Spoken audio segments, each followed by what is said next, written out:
জয় গুরু বন্দে পুরুষোত্তমম।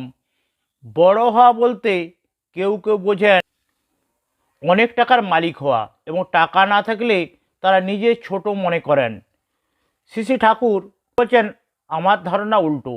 আমি বুঝি মানুষ সম্পদ, টাকা থাকলেই প্রাণের উদ্বোধনা হয় না, বা প্রাণের উদ্বোধন করে দেওয়া যায় না। কিন্তু ভালোবাসা তোমার যদি প্রাণের উদ্বোধন হয়ে থাকে, এবং তুমি যদি অন্যের প্রাণের উদ্বোধন করে দিতে পারো, মানুষ তোমার আপনার জন হয়ে দাঁড়াবে। যিশু বলেছিলেন, তোমার আমার সঙ্গে আসো, তোমার মানুষ ধরতে শেখাবো।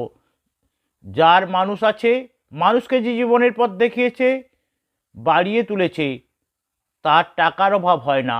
আমি টাকা পাই কোত্থেকে? আমার মানুষ টাকা দেয় কেন?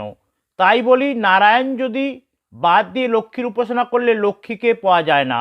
নারায়ণ মানে জীবনের পথ, বৃদ্ধির পথ। তিনি যত মানুষের জীবন বৃদ্ধির পথে চালিয়ে নিতে পারবেন, তিনি তত বড় নারায়ণ। আর যিনি যত বড় নারায়ণ, তত বড় লক্ষ্মী তার গৃহে অচলা।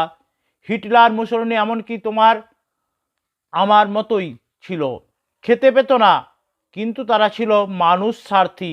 আজ দেখো, তাদের অর্থের কুলকিনারা করতে পারা যায় না।